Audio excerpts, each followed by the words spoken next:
Well, welcome back, everybody. We're working on the weather. Julianne has it all figured out. So hopefully over the next day or so, it will improve. Near your seats, there should be a blue piece of paper that looks like this. This is the form that you can put your views about the various panels on.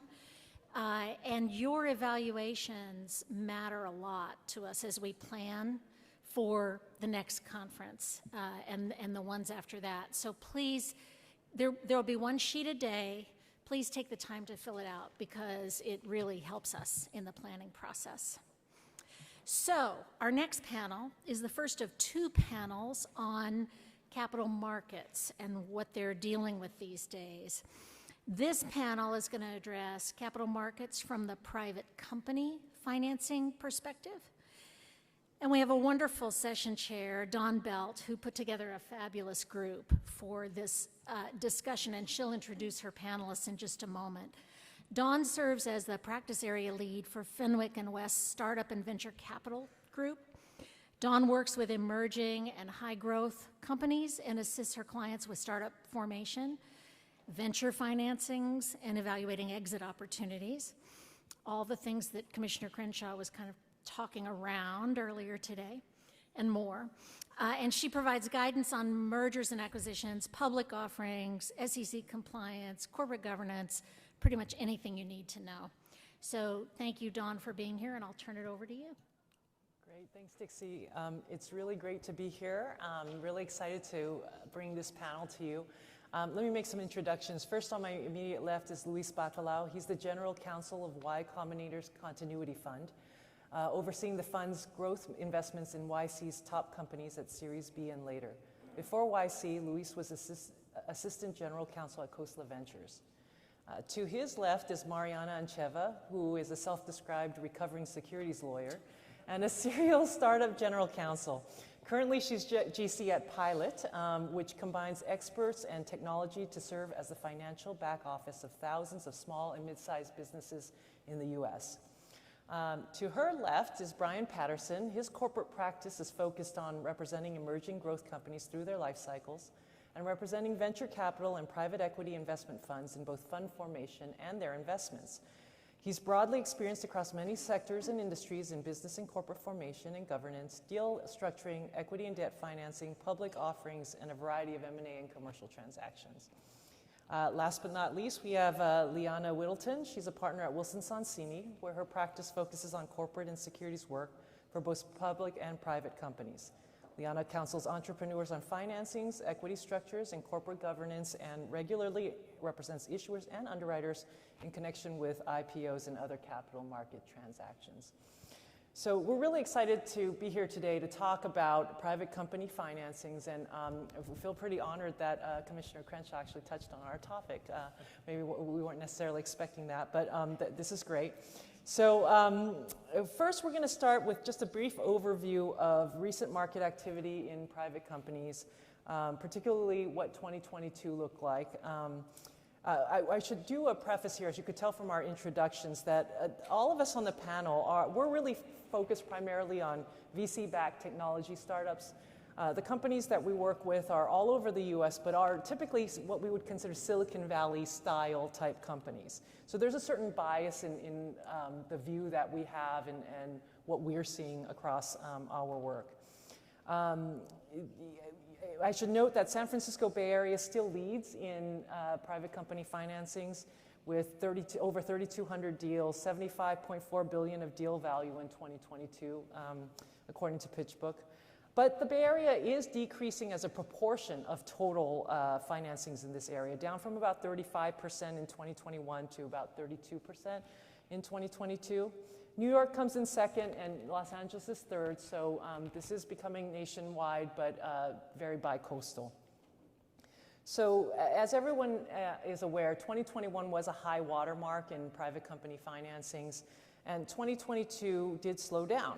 It was a market slowdown that's been a hot topic in boardrooms, particularly in the last 6 to 9 months, and in good reason. So again, according to PitchBook, VC funding was down in 2022, and it slowed quarter over the year. So total U.S. VC deal funding, $238 billion, still a very, very large number. And that's down from about $345 billion in 2021. But note that still far exceeds the total funding in 2020, 2019, 2018, but by a lot. That range there, 145 million to about 170 million. So 2022, though slower, still significantly higher than the years leading up to our high water mark of 2021. That same pattern is covered not only in deal value, but in deal counts. And there's some differentiation between company size, though, with early stage investments remaining relatively resilient through that 2022 period, whereas later stage companies face some increased headwinds. And we'll get to all of that and get the panel's view on that. I'll just note that first for angel and seed financings, we had 21 billion invested across almost 7,300 reported deals. That total deal count is a little bit down from 2021, but over the course of the year, there was a stark trend downwards. And so one thing that we're keeping an eye on is, although 2022 as a whole looked pretty good against 2021 and earlier years, that downward trajectory may be something that portends a rougher 2023. Nonetheless, 2022 deal value in these angel and seed financings, it was at 21 billion. That's a new record. Actually, that was higher than 2021 in total deal value. And part of that is attributed to, we think, robustness of the pre-seed market, just lots of companies being formed, lots of people and new investment funds being formed in that area, trying to get in early. So lots and lots of new investors participating in seed stages, including established funds that are moving earlier into the life cycle as well. There's also a prolonged period between the founding of a startup and the seed round. So some of the companies that are seed companies now are just a lot more mature than they used to be, and so they're raising more money. The risk profile is a little bit better, maybe encouraging different kinds of investors to come in. So, I mean, I'll turn this over to the panel and see if there's any particular comments that you guys might have about this seed stage, and maybe we'll start with you, Mariana. Sure. Before I start, let me just say I'm the general counsel of Pilot, but the views that I express today are my own, inspired by other speakers here today. In our customer base at Pilot, we see a lot of early stage and bootstrapped or seed stage companies, and what we're seeing is that companies continue to be formed at a fairly rapid clip. There still seems to be a lot of enthusiasm for starting a business today. Certainly the talent markets seem to have opened up, at least in the Silicon Valley, where we have seen layoffs at other companies. And so companies get formed and they continue as before to kind of hope to get funded. What we have seen across the board, not just with very early stage companies, is conservatism with expenses, but also kind of a renewed urgency to get to proof of concept or to get to market faster than before. Hopefully that is in anticipation of a round beyond the seed stage. This is what we have been observing within our customer base at Pilot. Yeah. And as Dawn mentioned, we definitely continue to see term sheets. I think some of the changes are some of those valuations are coming down. Some of the raise sizes came a little bit down, and I think some of our early investors are continuing to invest, but maybe spreading some of those investments a little bit more broadly across this continuing core of new companies that are still coming up. We did see a lot of flat valuations for companies that were doing their second raise. I think that was generally seen as a win versus a down round. And we did see some sweeteners, right? Maybe warrant coverage, something that didn't officially take their valuation down, but did true up some of the investors on that side as well. I've also been seeing a lot of interest and questions around Reg CF and crowdfunding, and that's certainly becoming of more interest, or certainly companies are paying more attention to it as they're trying to evaluate where they can raise money, not just looking at traditional VC sources. Yeah, I think that's an interesting point. I think in our client base, we've been generally somewhat discouraging as outside counsel on Reg CF fundings amongst our clients, just in terms of downstream implications of that. But we are also getting more questions just given the tougher financing environment and people maybe being more open to looking at that. Maybe we'll move on to early stage VC. This is more what we'd consider Series A and B companies. That 2022 full year deal value was $68.4 billion. That's materially lower than 2021 at $88 billion. So unlike the seed stage where it was even a little bit higher, it was actually a little bit lower in this Series A, Series B, significantly lower. That number, however, at $68 billion, again, well ahead of 2020's total, which was only about $45 billion. So I think it's really important to think of 2022 contextually rather than measuring against 2021 in all instances, really looking at the trend from the years leading up to that.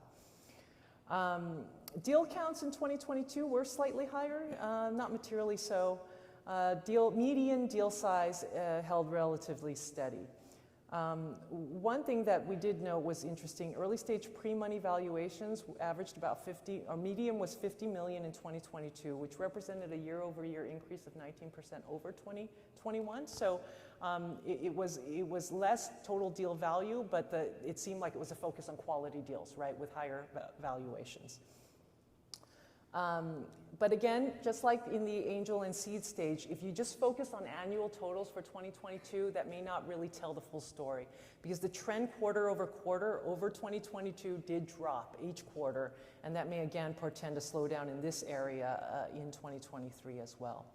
So maybe I'll turn to you, Luis, because your fund is doing more Series B and later. Any particular observations on that historically over 2022? Yeah, plenty, and also my opinions are mine. I owe the freedom of private practice. So hi, Luis, General Counsel at Y Combinator's Continuity Fund, which is their growth arm. Y Combinator kind of made a name for itself with its batch. It's kind of very famously trying to scale seed investments in startups. And so I can kind of talk about both, although my expertise is more on the growth side. It's still a great time to found a company. I think, like what you were saying, founders are still excited. There's still great ideas. There are phenomenal products, phenomenal markets. As a venture investor, it's actually a great time to invest in something that's going to take a little extra time to come to market, which is nice. You're right that there's a lot of headwinds kind of at Series B and above. That's a hangover from the valuations that Series A's and C's had in 2020, 2021. So in other words, the way to think about it is if you raised on a blockbuster A on a 100x multiple in 2021 when things were kind of going great, and you've doubled your revenue, but the multiples have compressed down to kind of a rational 15 to 20x, folks are seeing these big valuation haircuts that they don't necessarily want to stomach because it would lead to kind of a down round.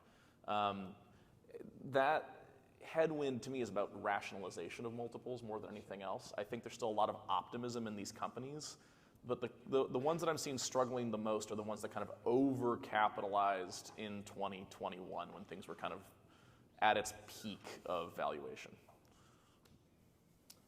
Yeah, and I'll add a little bit to that, Luis. I think if you look at sort of the history of these technology Silicon Valley backed type style companies, it used to be, call it 15 years ago, 12 years ago, that a Series A, which is I think what we're talking about, that's really where you started. Companies either raised a Series A financing, subsequent to that, a Series B, et cetera, or they didn't raise at all. Now we have these earlier rounds, seed rounds, pre-seed rounds, et cetera. But I think what a lot of venture investors are, kind of maybe salivating to some degree in terms of just looking at the marketplace where there's sort of a reversion to more traditional valuations for these companies. A lot of times these VCs had a hard time. It was hyper-competitive market in the last couple of years. Now it's sort of, you kind of have your pick of the litter, if you will. You can sort of be cautious, sort of think through, which opportunities you want to really pursue. And that's what may be leading to, some of the higher valuations you've seen. I've already seen several repeat entrepreneurs sort of looking at this time frame as a good time to actually start a company and raise because they sort of stand out amongst the crowd. So I think a lot of investors are, while obviously no one wants to have sort of a market downturn, I think that there is some celebration around the fact that these valuations and the opportunities that are presented are a lot more attractive, I think, for investors. Yeah, there's a lot of room for positivity still. I think Anybody who could raise in 2021 did so very, at least in my portfolio, did so very intelligently, where they now have dry powder and reserve to last them way past the normal venture capital backed companies used to. Normally you think in terms of 12 to 18 months of dry powder. These companies before layoffs had 36 months plus, and then with that they actually have a much more extended runway. It's the trouble you're getting is folks that maybe kind of didn't raise quite so blockbuster in terms of dollars in the door, still have pretty serious burn, and are now running into trouble where valuations have kind of right-sized like year over year. But from a 4 to 5 year horizon, there's still a ton of optimism. No one thinks that the bets they made in 2021 are bad. They just don't want to necessarily go out to a larger market in 2023, just based on the headwinds that are happening. So like that's why I think there's still optimism and trepidation at the same time, at least based on what I'm seeing. That's right. Marianne, I think you had some observations on industry differentiation in this area. I looked at, Carta publishes a quarterly report of the venture activity across their customers that run their cap tables on the Carta platform. And according to Carta, the most recent that I could find was Q3 2022. The market seems to be a little segmented. The most struggling segment seems to be the direct-to-consumer companies. And Carta hypothesizes that this may be due to inflation as well as the Apple OS privacy changes. But according to Carta, the companies, the direct-to-consumer companies on the Carta platform have experienced a 55% valuation reduction in Q3 as compared to Q3 2021, the prior year. Two other segments that kind of surprised me too, that have seen reductions in valuation are SaaS and health tech, where the changes in valuation are a negative 33% and 20% respectively.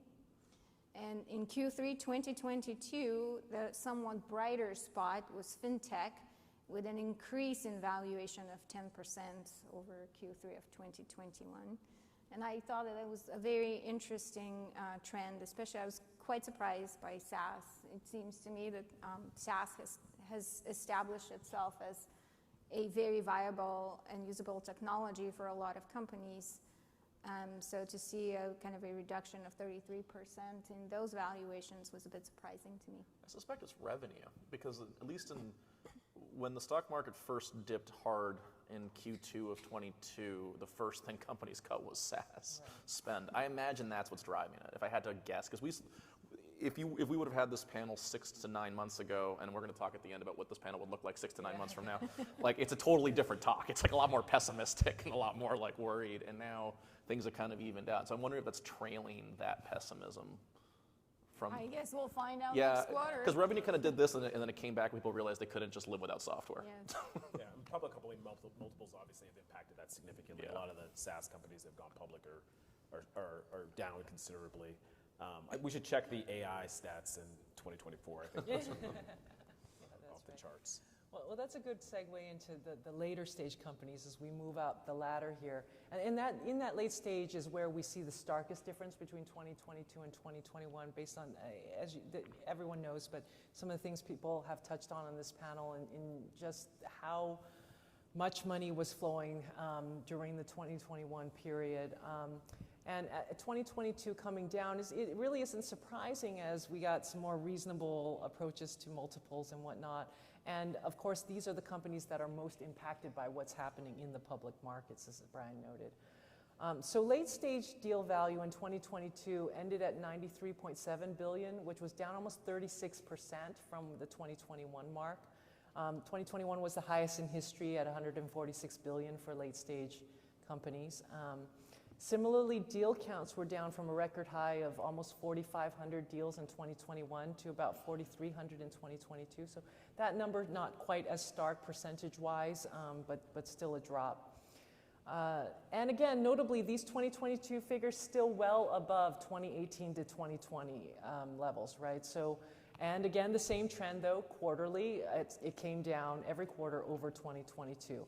So what does that mean for 2023, and are we in for a more dramatic slowdown? I mean, I will note that to Luis's point, 6 to 9 months ago, I felt like I was in boardrooms at private companies, and the words that people were throwing around were like bloodbath and things like that. It seems like everyone's backed off of that, and it's more, let's prepare for the future, look at our burn, know that there were rough waters ahead, but at least nobody's mentioning blood anymore that I've heard recently, which is I'd say a positive. So a few more statistics. Q4 deal value, especially with respect to very large rounds, that's over 50 million, or the mega rounds of over 100 million, those hit 3-year lows on a quarterly basis. So that's really reset. The big checks flowing very freely, that's definitely come down. Valuations also exhibited a downward trend, and again, I think that matches with public markdowns, right? And as access to public markets remains challenging as well, I think the enthusiasm over investing at really high valuations may be dampened. Later stage companies, they raised a lot in that 2020 to 2022 period, but they burn a lot too. So to Luis's point, getting some discipline around instituting some preemptive moves to really stretch runway. Most of these companies are not in distress, don't have really challenged fundamentals, but recognize they're coming into a more challenging period as far as fundraising, and want to make sure they're not dependent on an infusion of new capital in order to survive. So, again, 2023 activity may slow, but we'll see whether some of these preemptive actions were enough to really avoid what may be a round of down rounds coming up in the year. Maybe I'll turn to Juliana. Any observations on this later stage? Yeah, so I do think the 21 numbers show it, right? I think companies were opportunistic, raised a lot of money when they could, and so they didn't necessarily need to raise last year. And as valuations dropped and there was that sky is falling feel, I think a lot of those companies said, okay, rather than try and raise again, let's cut expenses, right? We very much turned on the spigot, decided we were going to invest, had these really big budgets for aspirational growth, but we can dial that back and still continue to be a healthy company and wait it out in that sense. So I think you saw a little bit more on that front, therefore less activity. Certainly as the deals dried up in the back half of the year last year, I think we also saw more bank loans. I think SVB was fairly active. So I think you saw just this switch from equity to debt rounds, just as those valuations were a little bit less attractive for companies. Yeah, and just to add a few points to that, and to your point, Liana, the companies have raised considerable amounts in the last 2-3 years preceding this current year or 2022. And I think a lot of them, with these valuation conversations we're having, there's this gap in this bid ask between what the investors are willing to pay, which is lower valuations, and the size of the raises, the valuations that these companies raised at in 2020 and 2021, et cetera. And so I think that is starting to shake its way out a little bit, where companies are coming to a realization that maybe they actually do need to raise, or maybe they need to look at other strategic transactions, a sale, a combination, what have you. But I think that's leading a little bit to the slower numbers. And then also, we don't see the pressure coming down from a lot of the crossover investors that traditionally, were investing in public markets, but then more recent years have started investing in the private markets, driving up valuations. And now that a lot of them have that's curtailed quite a bit, I think that's sort of leaving a little bit of a drag as well. What we've seen with some of the companies that use us as their finance team that are later stages, echoing what Liana also has, a lot of expense cutting. And interestingly, not just as a way to extend runway and prolong the time until they need their next round, but actually to probably also get to cash flow neutrality or profitability even as a way to getting their next round. We've started seeing that kind of somewhat consistently across our customer base. Yeah, Luis, you and I were talking a little bit about this late stage, and maybe some companies focus on being pretty opportunistic about the way they may approach financing. Maybe you can speak to that a little bit. Yeah, this is a very small sample size, but some folks don't fear the down round. Some folks, I think, are opportunistically resizing valuation and keeping it friendly, allowing kind of their historic investors to perhaps participate back in at a better price, build up ownership, and as a way of kind of right sizing where they think they'll land if they end up going out to the public markets, say, in a year or two. Very, very small sample size. People have just been testing this out. It doesn't seem to be rocking the boat again because the valuations are so high, the amount of money raised is not huge, the dilution isn't crazy. I've seen that as a tool. We'll see if people even need to do that. I was actually surprised a couple times I've seen it, but it was frankly driven by management. It wasn't something that was driven by the investors. Again, just to get a little extra cash, to your point about focusing on just the mission at hand, and giving them enough cushion where they could just buy time to get to that mission, and maybe just hewing a little bit too more pessimistically. And again, as I think through the calendar, all of these again were like Q2, Q3 of 22. So again, sky's falling still. And now that we're not there anymore, I would be surprised if we see it again.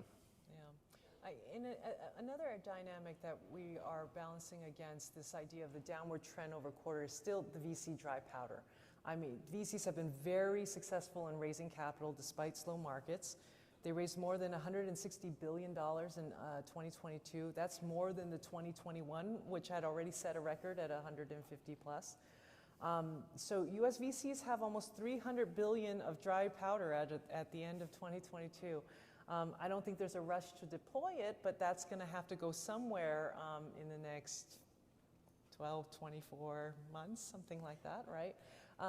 And so I think that is a dynamic where people will be perhaps more cautious and look for high quality opportunities, but we expect deals will still need to get done. Yeah, I know, I agree with that. I mean, I think that talking with venture fund clients of mine, that their limited partners, their investors are telling that, are suggesting strongly to many venture funds that they should slow their pace because it's not obviously a great idea if the venture fund has sort of exhausted its capital, that it would need to go out in later this year or even maybe early 2023. Ideally, it's not an ideal time to raise a fund. So I think you're going to see some continuance of that slowing of the pace. But you're right. Ultimately, these funds are structured in a way where they have to deploy their capital. These venture funds, they don't return their capital, or at least in very extreme rare circumstances in which that happens. So ultimately, we are going to see that money deployed. Liana, you talked about this a little bit earlier, but maybe this would be a good time to elaborate a bit more on terms in financings that we've been seeing and expect to see outside of valuation.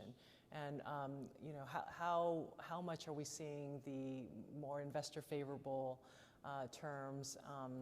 They still seem unusual to me. I have not seen that pick up significantly, though there are probably a few very notable examples that may skew the way we view it. Any thoughts on that? Yeah, and I do think that's right, that there's not really been this significant change in terms. So as much as there was a lot of that hand-wringing, the actual term sheets are still reasonably middle of the road. I definitely am seeing more of a senior liquidation preference, but in some ways I think that's just because investors can, right? I think they're going to be a little bit opportunistic. I don't know if that signals much, but there's sort of a litany of down round provisions or very investor favorable provisions, and we're not seeing a ton of those emerging in every single term sheet in that sense. I think we've looked both at VC and PE-led funds, and we're also not seeing a big change in terms of how different types of investors are structuring their transactions. I do think the slower debt market is somewhat restricting PE fund leverage, so we're seeing big funds a little bit less active. The mid-market is still continuing to do from activity, and that tracks to the size of the deals as well, and the stats that Don walked you through. The other piece, and we'll dig into this a little bit more, is diligence is definitely becoming a bigger priority, I think, across the board. I'm seeing more of it done pre-term sheet, which I think was a little bit more unusual now. So on the PE side, the big difference, I think, is a little bit more conservatism in the risk assessment, being more thoughtful about understanding the companies before you're even serving up that term sheet. Yeah. So I think the takeaways in terms of 2022 market activity was still high relative to historical levels, not as high as 2021. Quarterly decrease over the course of the year. Early stage a little bit more robust than late stage. And overall, still some optimism, though, over at least late 2023. I think everyone expects it will be slow for the next, 6 months, 3 quarters maybe, but we're not hearing the words bloodbath or apocalypse and whatnot anymore, at least in my circles. So turning to another big piece of what happens in these financings, let's talk a little bit about process and diligence trends. And Mariana has a pretty unique view on that, and will take us through some of those observations. Yeah, so our company gets involved in various stages of financial due diligence of our customers, and we have certainly noticed some trends. I don't know whether anyone in the audience has heard of this company called FTX. That certainly put its stamp on a lot of people that are doing deals now or contemplate doing deals in the future on both sides of the table. But also, as my esteemed panelists here noted earlier in the conversation, there's no longer this fear of missing out on the side of the investors. So deals are getting, in our experience, longer to get done. People have time for meetings, they have time to dig in, to look at the numbers, to try to poke holes at the financial models. So the trends that we've been seeing in financial due diligence of private companies are, first, some private companies are not even waiting for a deal to be on the horizon, be it a financing deal or some exit event, and are starting to proactively get their financial house in order, both by either replanning for this year. We've seen a lot of that. Remodeling, rebudgeting, and also kind of putting together their financials, cleaning up, uncategorized transactions and things like that. They're just paying more attention to their financial statements as a general proposition.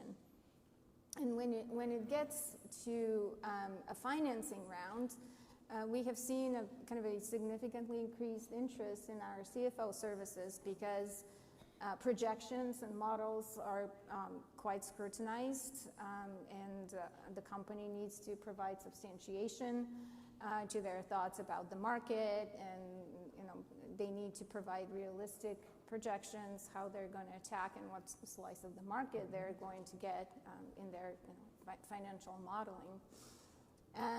In terms of due diligence, when the deal is being evaluated of the company's financials, we're seeing significantly longer due diligence request lists, not just in financings and exit events as well. And kind of the rationale for the exit event or the financing is almost irrelevant for the length of the financial due diligence questionnaires that we're seeing. And even without the context of a deal, very interestingly, our company, we serve as essentially like outsourced bookkeepers, controllers, and CFOs of our customers. And we have seen some very interesting kind of anecdotal happenings where, for example, the CEO of a client of ours would be nominated for some leadership award, and the organization that would be providing this award reaches out to us and says, like, answer this questionnaire because we do not want the embarrassment of giving this award to someone who's like not the CEO of a real company, so kind of prove to us that this company exists and is actually like doing something. And so it has come to that. I was also reflecting on Commissioner Crenshaw's comments this morning, and she mentioned FTX. FTX did undergo an audit. However, this audit did not look at internal controls because it did not have to, because FTX is a private company. So in this whole kind of situation where there's now seems to be an increased level of mistrust, what is there to do? I was just wondering myself this morning. I was also reminded of another company. Some members of our audience or a panel may have heard of it. It is a German public company, was a German public company called Wirecard. And in recent memory, FTX aside, where we're still kind of figuring out what happened, we don't really know exactly what happened. But with Wirecard, we do know what happened. Wirecard was a publicly traded company out of Germany with a rather global reach. They were a payments processor. and they had been overstating their income and profitability for a number of years. It should make all lawyers in this room feel good that a senior corporate counsel on the Asian team of this company actually blew the whistle. Interestingly, Wirecard had passed multiple audits and had a gaping hole of 1.9 billion euro, which they covered with plain good old forgery. They forged a bank statement and provided that to their auditors to assert that they had that much money in a bank account somewhere, and that flew. And so I was being reminded this morning that even if it is a public company, the audit may not catch fraud, because an audit is not, the goal of a financial audit is not to identify fraud. It is to give an assurance that the financial statements are free of material misstatements due to error or fraud. And auditors are usually not equipped to identify forgery. Their job is to kind of evaluate the company's governance and internal controls, gauging the risk of fraud, but sometimes that is really, really, really hard to do. And even big companies are not able to, big auditors are not able to. And so the interesting thing that we have started to see in our practice is this use of SaaS, this new technology that's no longer so new, to independently verify by either an API call or some other kind of bypassing the company, some other technical solution to independently verify things like payroll, cash on hand, or sales in the CRM system.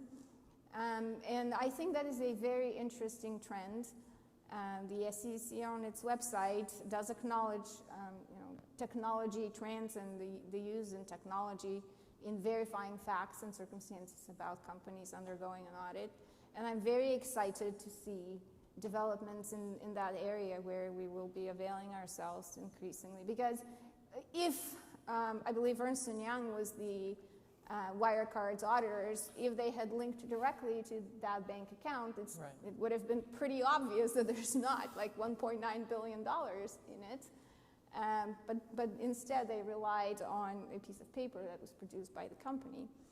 And so I'm quite excited, let me reiterate that there is quite a bit of opportunity there to make these deals work better and to give more confidence to investors.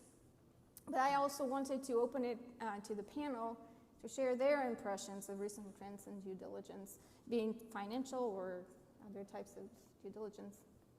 Nothing's changed. I mean, again, small sample size for me. I've worked at 2 funds, neither of which invested in FTX. And like, knock on wood, I'd like to think it's because our diligence processes are good. I mean, the thing that I can say with confidence that has changed is my investment teams get to sleep a lot more than they used to. Like, the time pressure was causing a lot of all-nighters, and my investment team would be on a plane from San Francisco to India, to Europe, to wherever, like doing the best they possibly could on business diligence. And on legal diligence, I imagine all your teams are sleeping a little bit more as well, without me calling every day being like, when's the deal closed? We never asked anyone to cut corners. Every tire was kicked. And so I see there's kind of 2 issues at hand. I know that people cut corners when deals are moving fast, and unfortunately you get egg on your face now for some of the corners that were cut. And fortunately, it's not something that I've had a chance to live. It's really kind of a quality of life issue. But the second, which is your point about fraud, unfortunately, in having done venture for over 10 years, I've probably, by I mean one of my funds, has been the victim of fraud. I want to say it once. Not huge, not like newspaper stuff, but like real Mickey Mouse level fraud, right? Like, the guy was embezzling money and going off to like a casino somewhere to like play with investor cash. And like, it got caught pretty fast. But like, it's one of those things where like, yeah, if you had a public disclosed form, would that have stopped the fraud? Maybe. It might have actually been one additional safe mark. I could see how that could happen. I can also see that this guy was doing a pretty good job embezzling to the point that his own CFO was the one that blew the whistle when he finally figured out the fraud. But it took him like 6 months before he got his hands wrapped around it, right? And that's just the reality of the world we're in.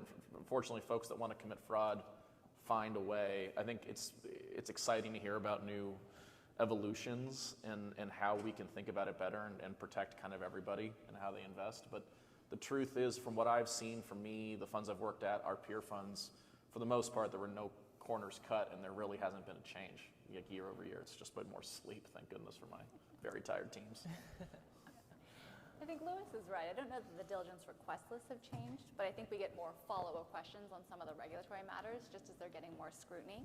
So I think there was always sort of an HSR check the box, right? And now we're seeing more of CFIUS, and what does this mean, and does this apply? Are we comfortable with that?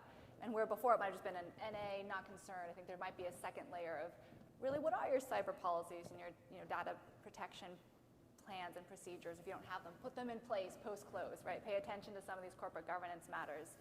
And sanctions, I think, as well, is just people, there are certain things that are higher on the radar screen now, just given the general environment. Yeah, I would agree with that as well. I think the reality is a lot of these deals are moving the pace can move, even though we're in a different market now, but certainly in the past few years, the pace of the deals wouldn't allow for, sort of extensive diligence. You'd probably lose the transaction. So there's always this risk that investors they want to win the deals that they put forward. So I think that places a lot of pressure. But I am encouraged, Mariana, of kind of those sorts of technologies. I think the more efficient we could make the process and less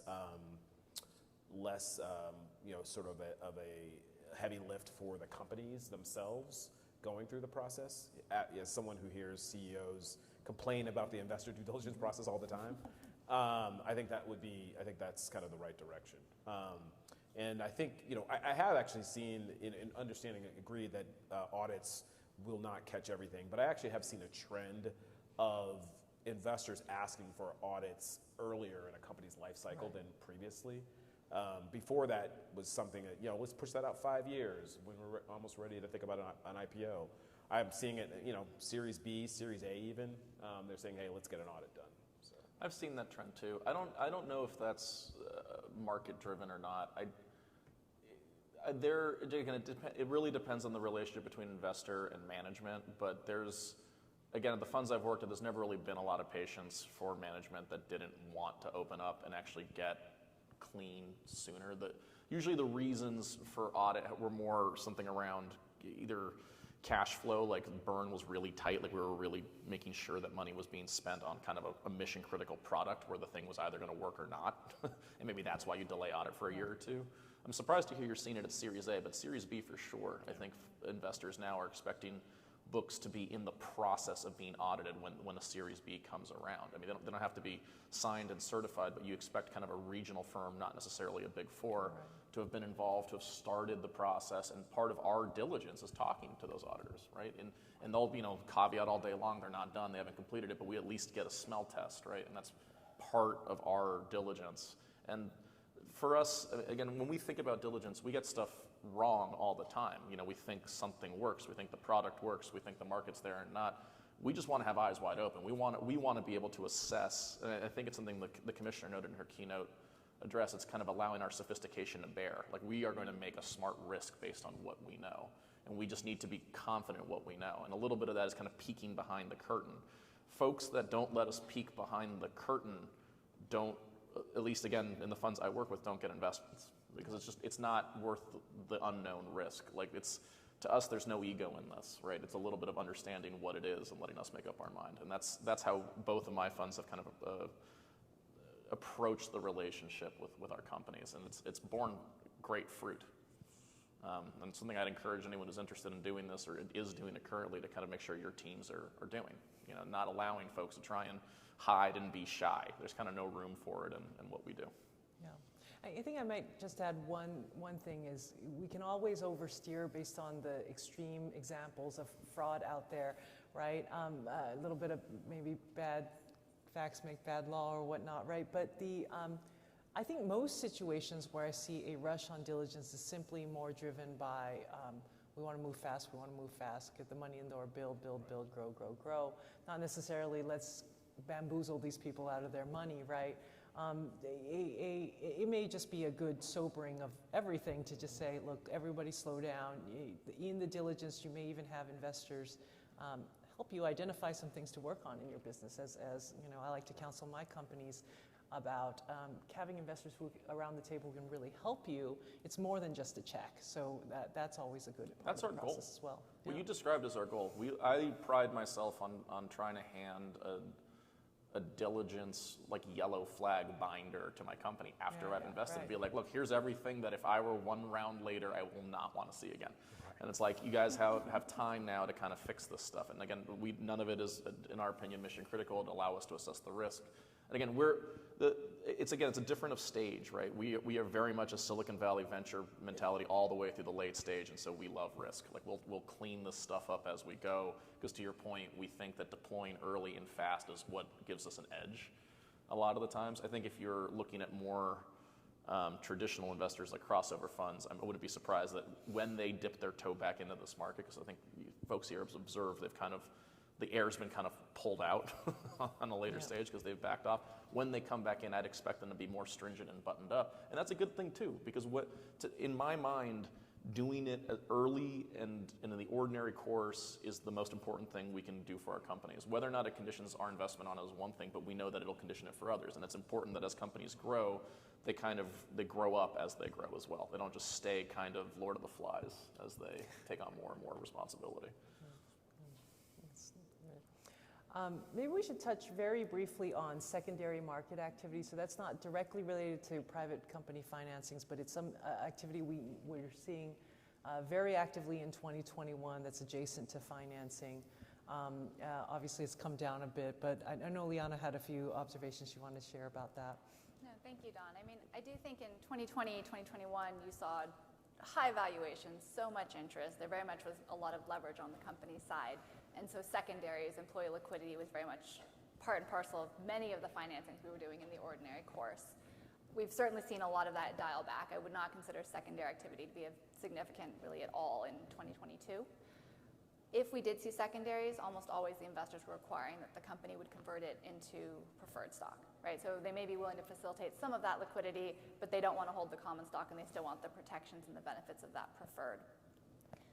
I think the concept that a secondary still allows an investor to get in at a lower valuation or a discount is still attractive. We've certainly seen a ton of increased selling from terminated employees as well, who are looking for some liquidity as we start seeing more of the layoffs in the fall. But overall, I think there's just less willingness on the part of the company to actually facilitate it, right? To conduct a tender, to make it a condition to that financing of theirs. And part of that is the belt tightening, the smaller deal sizes, looking more just to shore up the balance sheet versus some of the benefits or the ancillary benefits of giving employees liquidity as well.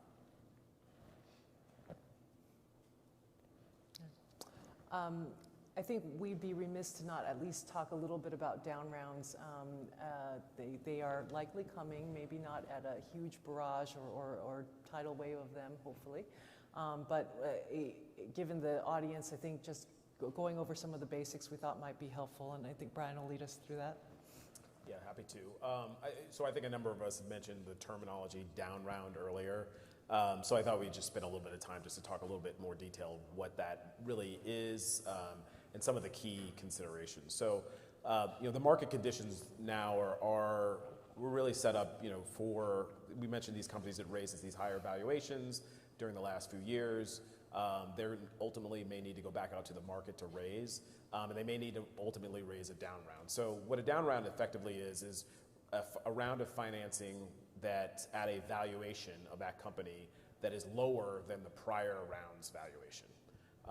So essentially it's just a decrease in the valuation of the company. And so that there's a number of considerations that sort of arise out of that, but one is that oftentimes, I would say almost always, investors in prior rounds have what's called price-based anti-dilution protection.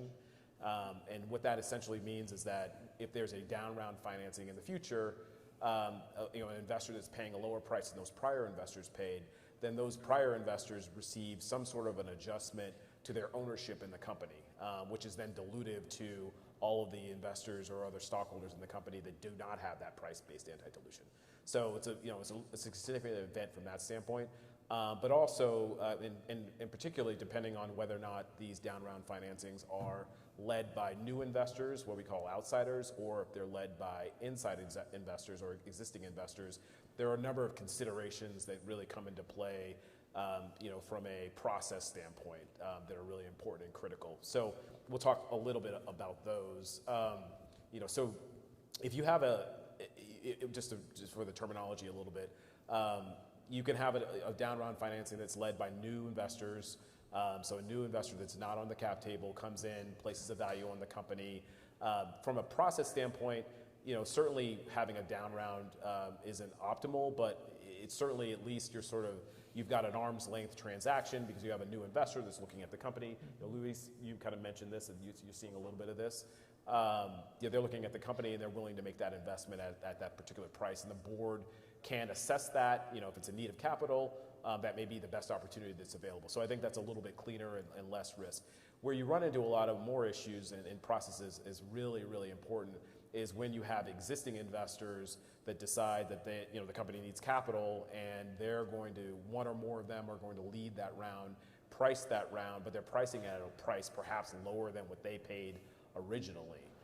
So as you might imagine, when that happens, you really want to think about, because that could also trigger since that transaction may be approved by a number of insiders at the board level, that could trigger, an entire fairness standard versus being able to rely on a more favorable business judgment rule. And you really need to run a really strong process around that decision-making process. So maybe I'll take a step back and also talk a little bit about some different features of down rounds, which also have implications for some of these process points I mentioned. So you could have a pay-to-play, which is a term that maybe some of you have heard. A pay-to-play is essentially a feature of a down round frequently where some existing investors often will say that we're going to lock arms, we're going to put terms down, and we're willing to invest on these terms. And if any other investor fails to invest on these terms, certain negative consequences arise out of that. Very commonly, the preferred stock that the investors, for a non-participating investor, would then convert to common stock. Sometimes that can be coupled with a reverse stock split, which creates even more dilution. But essentially, you could lose a board seat, you could lose other investor rights if you don't participate. So those transactions carry quite a bit of scrutiny around them, obviously, because not only are they dilutive, typically, having a down round tied to them, but you're taking away rights for those who aren't participating in the round. Another version of this is really what some is just referred to as a recap. It can have a pay-to-play associated with it, but it can also be essentially as a transaction where investors are looking at a company and they say, this company its cap table isn't structured in such a way that it can raise capital moving forward, or it's prohibitive because management doesn't own enough of the company, for example. So you might see, that could be structured as a steep down round. It could be structured as something where you sort of see, oftentimes investors have what's called liquidation preferences, meaning that on a sale of that company, they can receive their capital back first before other stockholders receive their capital. But some of these companies have raised, hundreds of millions of dollars, and those liquidation preferences, again, if they're too high, the valuation's too high, and those preferences are too high, it can make it prohibitive for that company to be able to raise capital. So a new investor might come in and say, hey, we're going to clean up, we're going to wipe down, significantly decrease these liquidation preferences. We're going to create a dilutive financing round where the new investors own plus management owns the majority of the company. And those are kind of recapitalization transactions that you might see. We haven't seen a number of them as of yet, as the data sort of shows, but it's possible. Certainly, the longer the market conditions and the downturn continue, we may see more and more of those. And just a few quick process points. So obviously, fiduciary duties are paramount in these sorts of transactions. So boards have to think about things like utilizing independent directors, forming special committees. It's extremely important to have contemporaneous sort of record-keeping processes so that the board discussion is captured. What were the judgments that were made? What was the third-party data that was utilized? Was there a market check? Did the company go out and talk to different other investors outside the company? potential acquirers? What were the alternatives? So it's really important to make sure you have contemporaneous meeting minutes that are detailed in these cases, and then also having disclosure to your stockholders when you're going out for those stockholder votes for the transaction to make sure that it's full and complete and fair disclosure. So any conflicts of interest are disclosed. As an example, oftentimes when these dilutive financings occur, management might actually not be, there may be new equity grants are being made to management that will offset quite a bit of its dilution. You want to make sure that investors, that's included in the information packet that goes out to stockholders, and make sure that they understand the dynamics. And then lastly, obviously, of course, doing what we call a rights offering and enabling any investor that's interested in participating to participate in that round so that they at least have an opportunity to offset and maintain their position in the company. So those are just a few points there. Yeah, thanks, Brian. We actually maybe included in the materials a pretty good slide deck summarizing some of these points if you want to revisit those in connection with any of these types of transactions that may be happening with your clients or companies. We only have a few minutes left. I wanted to briefly just mention, of course, given the audience here, we did look into what kind of SEC activity has been happening with private company financings, and honestly didn't see a lot in the last couple of years, but given the keynote this morning, maybe we'll see some more coming down the horizon. I mean, as many of you know, the private placement whole framework was modernized a couple of years ago. That did help provide some clarity around many issues, particularly, I think, concurrent offerings. Demo day exception, kind of laying that. I haven't actually had a lot of companies use that, but just recognizing as we walk through with clients some different things that they may be able to do, a bit more clarity around that. So we're eager to see what might be coming down the pike. So maybe in the couple minutes we have left, I'll ask each of our panelists to just make an observation about what they think is in store for 2023. And I'll just start with you, Liana, since you're on the end. Now, this is the $64,000 question, isn't it? I do think some of the trends of the end of 22 are likely to bleed into 23, right? I think we will still see fewer raises at the later stage. I think things will start to pick back up, but it will be, I think, lower activity overall. We've got a lot of companies who are revising their projections, being a little bit more conservative, certainly pushing out IPOs. I think what's interesting is a lot of tech companies, this is, again, to John's opening point, the Silicon Valley tech company nature of our practice might give us a bit of a skewed perspective, but a lot of these companies do tend to look at IPOs because of employee retention, right? This idea that if I don't give public company liquidity to my employees, they're going to go to another tech company who can. And so certainly the changes in the labor market, I think, are depressing some of those concerns. So companies can say, okay, I've got flexibility to really make sure this is the right opportunity, and I don't have as much of that internal pressure and driver influencing my decisions. I will say in the last sort of week and a half, there has been sort of a renewed interest in a second half 2023 offering. So there's definitely life, I think, on the corners, but most companies, I think, are looking more at 2024 right now. I would say the point I would just kind of, we've stated it a few times, but companies are just continuing to really hunker down and focus on getting to profitability or break even. And I think that's a trend that we're going to continue to see, the decreasing of expenses. We're already seeing the headline, large companies are out there with layoffs, unfortunately, et cetera. And I think that's sort of a built-in excuse to some degree, even for private companies to do it, without feeling that they're sort of out on an island by themselves. So I think you're going to see companies continue to really focus on their business models, really sort of streamline operations, and seek to not have to raise in 2023, especially if they can avoid it. Echoing what Brian and Liana said, but also opening the aperture a little bit here. Our panel and our thoughts and words have been focused on the technology sector, but the rest of the economy seems to be doing quite well, judging by the reports that we see in the media. And who knows, maybe the Fed will thread the needle and we will get through this without broader impacts beyond the technology sector. What's going to happen in 2023? Who knows, man? I'm going to still keep playing the Powerball. Gonna hope that my ship comes in that way. It's hard to tell. It really is. I will say that when the stock market first hit choppy waters, we projected that the first half of 23 was going to be very slow. That's almost a year ago at this point. And that has actually held very true. And there's a lot of optimism that things are going to start to warm back up in second half of 23. What that means when, no one knows. I think the one observation that I'll make, and I don't have hard data on this, but it's just, again, super anecdotal. Most, at least in the venture capital space, most of the folks that are kind of at the MD level have never lived a positive interest rate environment, like at all. Like they've never practiced in it. It doesn't mean that they're young. It means that they had a first career, usually as an operator or a founder or something else, and that have now, only in the last 10 years or so, made a career as a venture investor.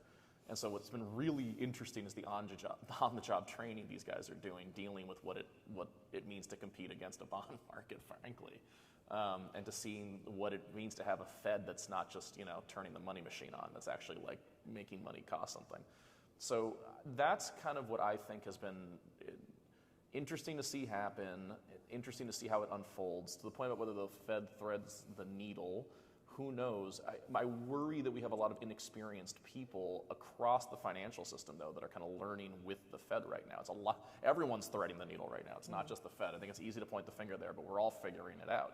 People are dusting off MBA textbooks and, like, you know, going back to those lessons that they've never actually had to live. And so how that's going to affect 2023, I mean, I keep it in the back of my head whenever I'm reading the Wall Street Journal, basically, as I see people making moves, and as I actually see my business teams make moves. Like, are they thinking through this? Have they thought through this? And it's been a kind of an instructive lens. And so I invite the room to do that too as kind of the year progresses, because I think it'll lead to some interesting observations and conversations at the bar.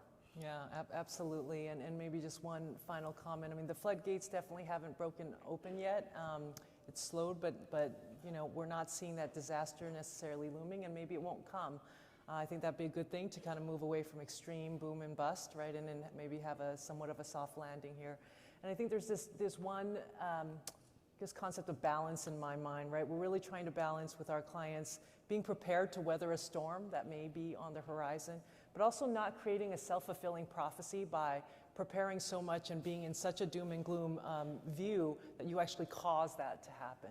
So it is a threading the needle or balancing on the fulcrum, or whatever analogy you like, but it's definitely going to be fun times ahead. So thanks so much for listening, and hope you had some insights. We'd love to chat with you more about this in the break and happy hour.